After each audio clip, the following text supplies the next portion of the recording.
وَلَنَبْلُوَنَّكُمْ بِشَيْءٍ مِّنَ الْخَوْفِ وَالْجُوعِ وَنَقْصٍ مِّنَ الْأَمْوَالِ وَالْأَنفُسِ وَالثَّمَرَاتِ، ہم ضرور آزمائیں گے دنیا کی زندگی میں تمہیں خوف کے ذریعے، بھوک کے ذریعے، جان اور مال میں نقص کے ذریعے، وَبَشِّرِ الصَّابِرِينَ، اور بشارت ہوگی صبر کرنے والوں کے لیے۔ تو یہ ساری تکلیفیں، ان کو آپ مکافات عمل کہہ کے نہیں جان چھڑا سکتے، یہ اللہ کی طرف سے آزمائش بھی ہو سکتی ہے کسی کے اوپر۔ اور صبر کرنے والوں کے لیے بشارت ہے، اور ان کی نشانی کیا ہے؟ الذین اذا اصابتهم مصیبہ، جب کبھی انہیں کوئی مصیبت پہنچتی ہے تو وہ کہتے ہیں قالوا انا للہ وانا الیہ راجعون، بھئی ہم بھی تو اللہ کی طرف سے آئے تھے، ہمیں بھی لوٹ کے اللہ کے پاس جانا ہے، اگر کوئی تکلیف آئی ہے تو یہ بھی چلی جائے گی نا۔ سب سے بڑی تکلیف کیا ہے؟ موت، وہ بھی تو ہم پہ آنی ہے نا، تو اس سے پہلے اگر چھوٹی تکلیف آئی ہے تو اللہ کی طرف چلی جائے گی۔ اس کانٹیکسٹ میں ایک حدیث ہے صحیح مسلم میں بڑی زبردست، ام سلمہ کہتی ہیں کہ جب ابو سلمہ میرے خاوند فوت ہوئے، مجھے ان کی فوتگی کی خبر ملی تو میں نے حضور سے ایک دعا سن کے یاد کر رکھی تھی کہ جو کوئی وہ دعا مانگ لے گا اللہ تعالیٰ اس سے بہتر اسے نعم البدل دے دے گا، اور وہ دعا آدھا پورشن تو یہی ہے، سورۃ البقرہ کی آیت نمبر 156، انا للہ وانا الیہ راجعون۔ اس کے بعد ہے اللہم اجرنی، یہ جھٹکے سے ملے گا، اللہم اجرنی، حمزہ آگے، اللہم اجرنی فی مصیبتی واخلف لی خیرا منہا، اے اللہ مجھے اس مصیبت میں اجر عطا فرما اور میرے لیے اس سے بہتر نعم البدل کر دے۔ تو کہتی ہیں کہ نبی علیہ السلام نے فرمایا تھا جو یہ دعا مانگ لے گا نا تو اللہ تعالیٰ اس کی کمپنسیشن فرما دے گا، اسے بہتر نعم البدل دے گا۔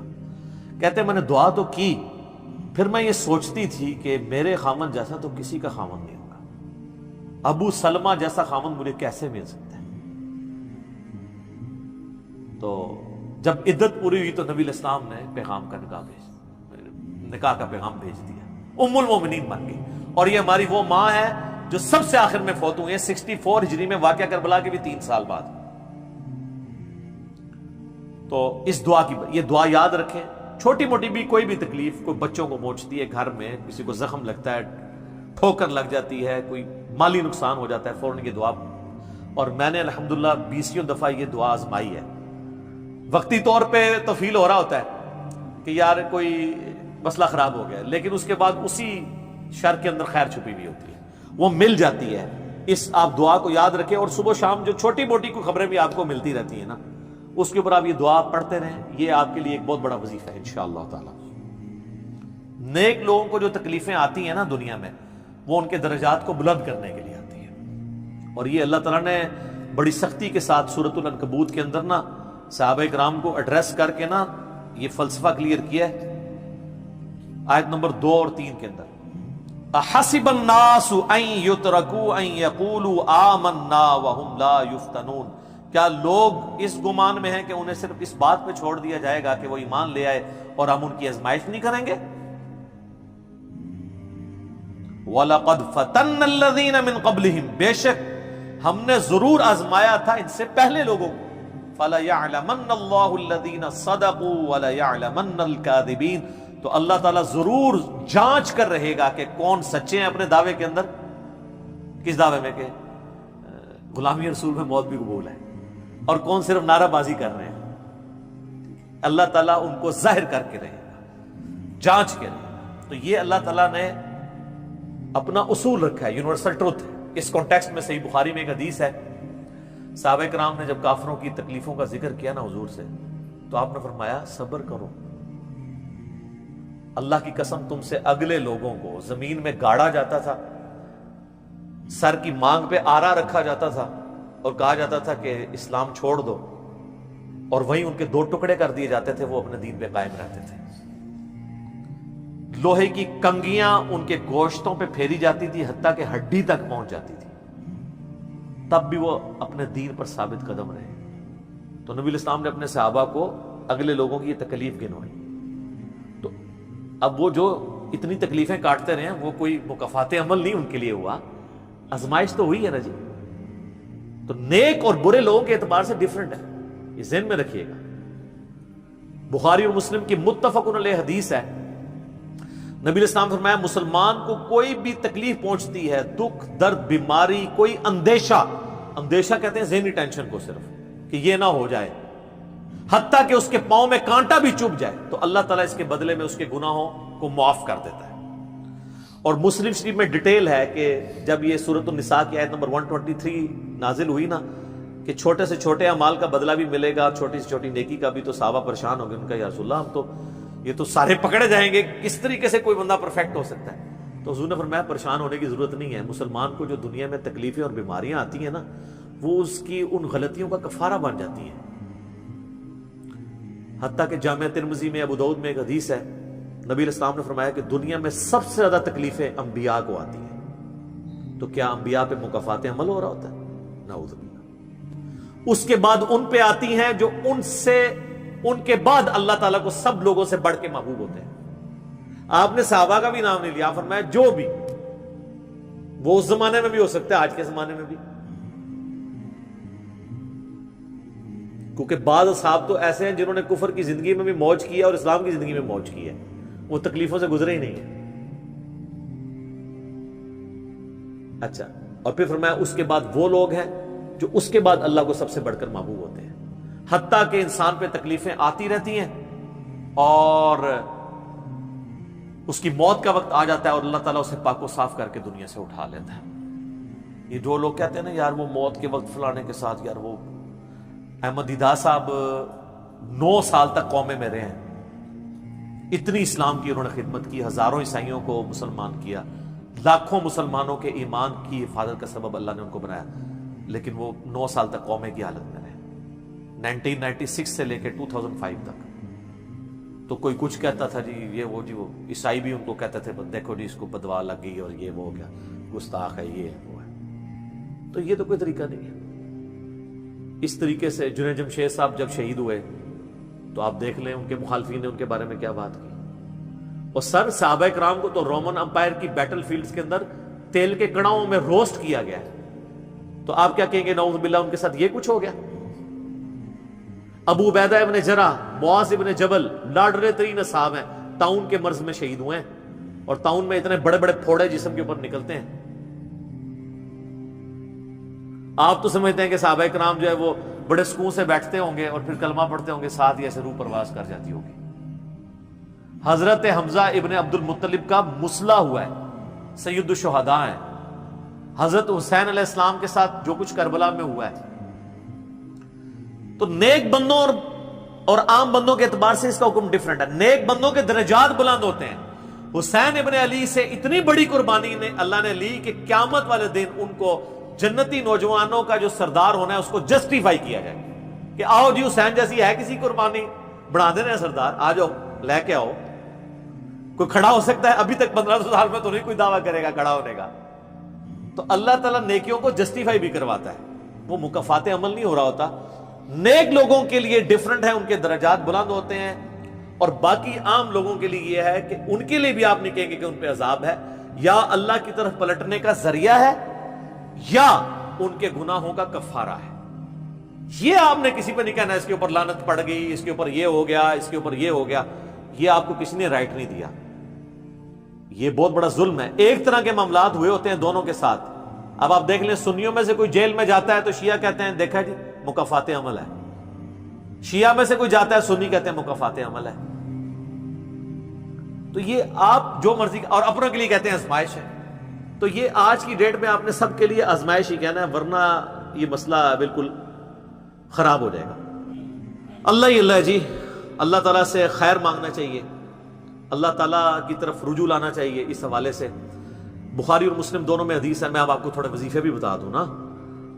ظاہر آزمائشیں تو ہر بندے پہ آتی ہیں، اللہ کی طرف رجوع بھی لانا چاہیے۔ ان آزمائشوں سے نکلنے کا طریقہ کیا ہے؟ بخاری اور مسلم دونوں میں حدیث ہے، نبی صلی اللہ علیہ وآلہ وسلم کے بارے میں انس بن مالک کہتے ہیں کہ نبی علیہ السلام کی اکثر دعا یہی ہوا کرتی تھی، اللہم ربنا آتنا فی الدنیا حسنہ وفی الآخرۃ حسنۃ وقنا عذاب النار آمین۔ یہ بخاری مسلم میں بھی ہے، سورۃ البقرہ کی آیت نمبر 201 ہے۔ اے اللہ ہمیں دنیا میں بھی بھلائیاں عطا فرما اور آخرت میں بھی بھلائیاں عطا فرما، اور آخرت کی سب سے بڑی بھلائی بھی ساتھ مانگ لی، وقنا عذاب النار، آگ کے عذاب سے ہمیں بچا لے، آمین۔ یہ اکثر آپ کی دعا ہوتی تھی. اس کانٹیکٹ میں ایک حدیث ہے بڑی انٹرسٹنگ صحیح مسلم میں. ایک صحابی بیمار ہوئے حتیٰ کہ بالکل ہڈیوں کا پنجر بن گئے, اور صحابہ کہتے ہیں چڑیا کی طرح ان کی جان ہو گئی. نبی علیہ السلام ان کی عیادت کے لیے گئے. آپ نے جب دیکھا آپ فرمایا تو اللہ سے کیا مانگتا ہے؟ چنگا بندہ ٹردا پھردا بندہ ایڈا منجی دے پہ گیا اور بالکل ڈھانچہ پنجر بن گیا ہڈیوں کا. اس نے کہا یا رسول اللہ میں اللہ تعالیٰ سے یہ دعا کرتا ہوں کہ اے اللہ جو تو نے مجھے آخرت میں عذاب دینا ہے نا دنیا میں ہی دے دے. آخرت کا عذاب تو بہت سخت ہے, تو مجھے دنیا میں ہی وہ عذاب دے دے. نبی علیہ السلام نے سبحان اللہ, کیا تم دنیا میں بھی اللہ کی تکلیف برداشت کر سکتے ہو؟ اوے تجھے تو چاہیے تھا تو کہتا اللہم ربنا آتنا فی الدنیا حسنہ وفی الآخرۃ حسنۃ وقنا عذاب النار. یعنی آپ اللہ تعالیٰ کو معاذ اللہ کو فنیٹک سمجھتے ہیں کہ آپ کہیں گے اس نے عذاب تو ضرور دینا تو مجھے ادھر دے دے. اور یار اللہ سے اچھا ہی گمان رکھو. بخاری مسلم دونوں میں حدیث ہے, میں اپنے بندے کے گمان کے قریب ہوں جیسا میرے بارے میں گمان رکھے, بشرطے کہ کرتوت بھی ٹھیک کرے. تو سر ہم تو یہ کہتے ہیں یا اللہ ہم نہ تیری آزمائش کے قابل ہیں نہ تیرے عذاب کے قابل ہیں, ہمیں بلا حساب و کتاب ہی جنت میں داخل فرما دے, آمین. تو میں اپنے بندے کے گمان کے قریب, اچھا گمان رکھیں انشاءاللہ تعالی اینڈ رزلٹ بھی اچھا ہوگا. آپ اللہ سے گمان اچھا رکھیں, یہ گمان بہت اہم چیز ہے. اور یہ آپ کا جو کانفیڈنس ہے نا اللہ کے اندر کہ انشاءاللہ اللہ میرے ساتھ خیر کا معاملہ ہی کرے گا. اچھا کئی لوگ ہیں وہ کہتے ہیں منو تے اللہ نے دینے ہی عذاب ہے. استغفر اللہ. تو بولی آپ چاہے اچھے اعمال کرتے ہیں برے اعمال, تب بھی آپ نے یہ اپنے بارے میں یہ بات نہیں کرنی.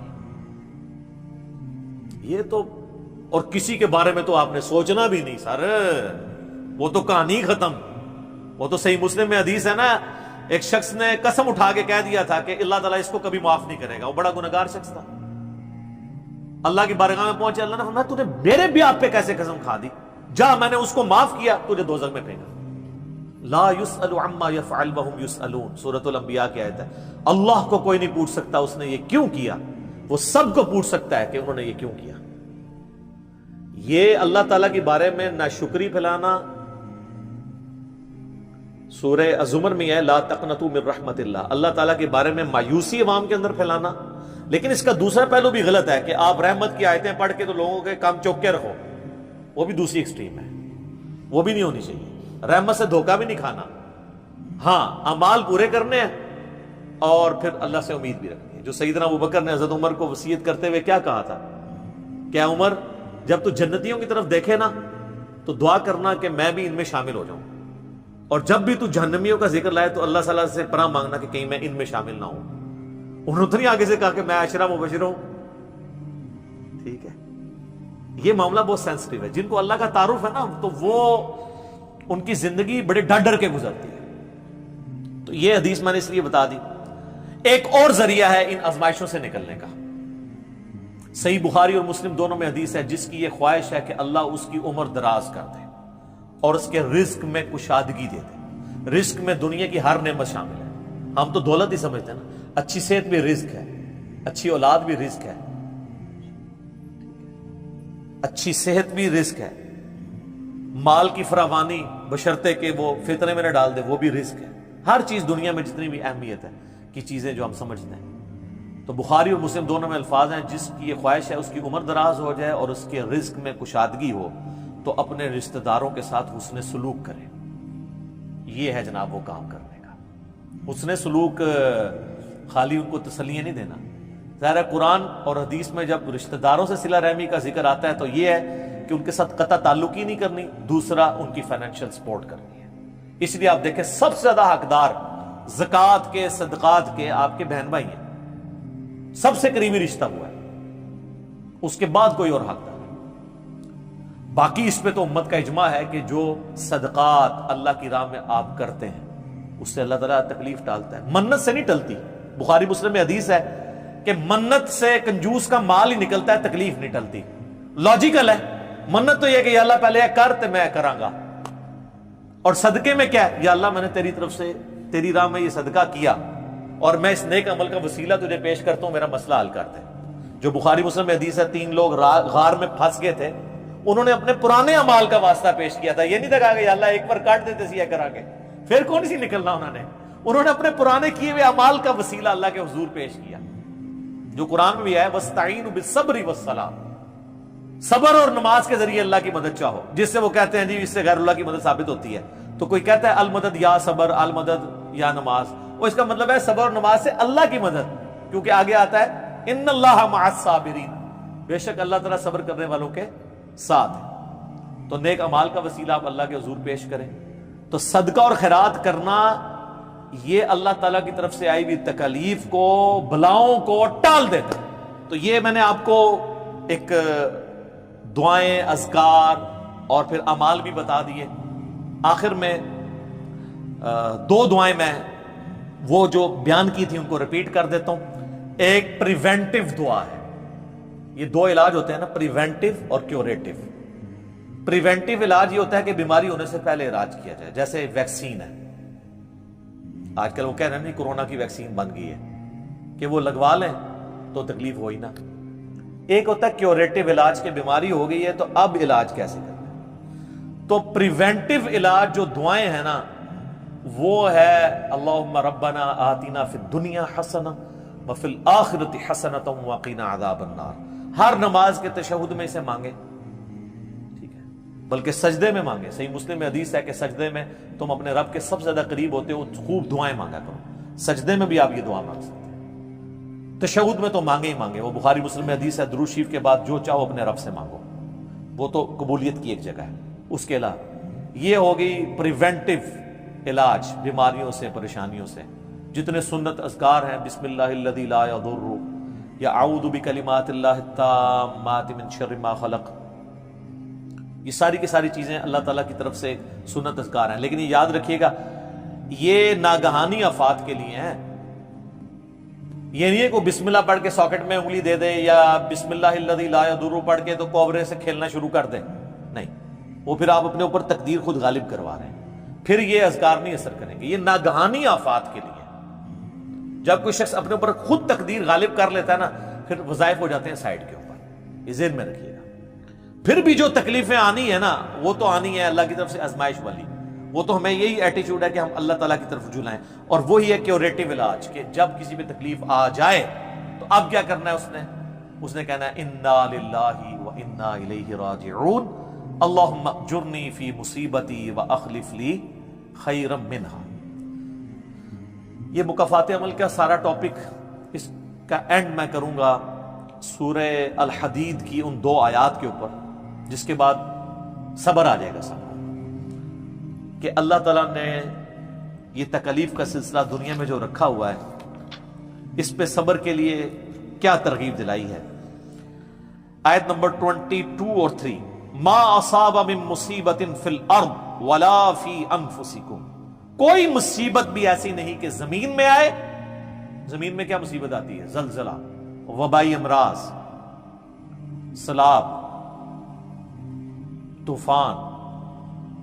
ولا فی انفسکم، اور نہ کوئی ایسی مصیبت کہ تمہاری جان میں آئے.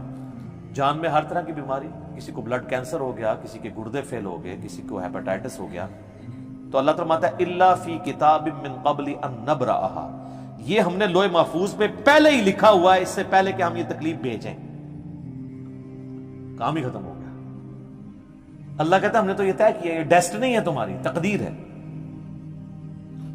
ان ذالک علی اللہ یسیر، یاد رکھنا یہ اللہ کے لیے بڑا احسان ہے، بہت آسان ہے. کوئی یہ بھی کہہ سکتا ہے کتنا ہو گیا، پہلے ہی اللہ کو پتا ہے. اللہ کے علم کے لیے آسان ہے. سورۃ الانعام میں تو یہاں تک آیا ہے کہ خشکیوں میں یا سمندروں کے اندر کسی درخت کا اگر پتا بھی گرتا ہے نا تو اللہ کو پہلے سے علم ہے. اور زمین کی گہرائیوں میں کوئی دانہ بھی پھوٹتا ہے نا وہ پہلے. اب ظاہر ہے ہمارا ذہن تو اس ڈیٹے کو سمجھ نہیں سکتا، بلکہ آج ہم نے لیپ ٹاپس میں، ہارڈ ڈسک میں وہ ڈیٹا سٹور کر لیا ہے جو 8 سے 100 سال پہلے کا انسان اس کو ماننے کے لیے تیار نہیں ہوگا کہ یہ ٹچ سکرین موبائل کیا کر سکتا ہے، اتنی دور بات کر سکتے ہیں. وہ تو اس کو بھی ماننے کے لیے تیار نہیں ہوں گے. لیکن ہو گیا نا کہ انسان کو اللہ نے ترقی کرائی ہے، تو اللہ کا علم تو بہت کامل ہے. لِكَيْ لَا تَأْسَوْا عَلَىٰ مَا فَاتَكُمْ، یہ ہم نے اس لیے کیا، یعنی ہم نے تقدیر میں پہلے یہ چیزیں لکھی تھی تاکہ تم مت افسوس کرو اس چیز پہ جو تم سے چھین لی جائے. وَلَا تَفْرَحُوا بِمَا آتَاكُمْ، اور اس پہ شیخی مت بگاڑنا جو اللہ نے تمہیں دی ہے. اللہ کسی سے لے کے ازماتا ہے تو کسی کو دے کے بھی ازماتا ہے. وَاللَّهُ لَا يُحِبُّ كُلَّ مُخْتَالٍ فَخُورٍ، اور اللہ تعالیٰ پسند نہیں کرتا ہر شیخی بگاڑنے والے کو، جو بات بات کے اوپر شیخی بگاڑتا ہے۔ کسی کے پاس اگر کوئی اللہ کی طرف سے نعمتیں ہیں تو وہ اللہ کا شکر ادا کرے، اور اگر کسی کے اوپر آزمائش کا وقت ہے تو وہ اللہ کی طرف رجوع لائے۔ اس لیے تو نبی علیہ السلام نے فقر کی زندگی گزاری ہے نا سر۔ باقی نیک بندوں کے لیے درجات کی بلندی کا ذریعہ ہے آزمائشیں آنا، برے لوگ بھی اس اعتبار سے کہ میرے اعمال کی شامت ہے اور میرے گناہ معاف ہو جائیں گے اور میں اپنی اصلاح بھی کر لوں، کسی کے بارے میں کوئی ورڈکٹ نہ دیں، اپنے اوپر ضرور لاگو کر لیں۔ ہم اللہ تعالیٰ سے دعا کرتے ہیں اللہم اجرنا من النار، اللہم انی اعوذ بک من عذاب جہنم، ربنا اننا آمنا فاغفر لنا ذنوبنا وقنا عذاب النار، اللہم انی اعوذ بک من عذاب جہنم، ربنا اصرف عنا عذاب جہنم ان عذابها کان غراما، اللہم ربنا آتنا فی الدنیا حسنہ وفی الآخرة حسنة وقنا عذاب النار، اللہم احسن عاقبتنا فی الامور كلها وَأَجِرْنَا مِنْ خِزْيِ الدُّنْيَا وَعَذَابِ الْآخِرَةِ، آمین ثم آمین۔ ٹھیک ہوگا جی؟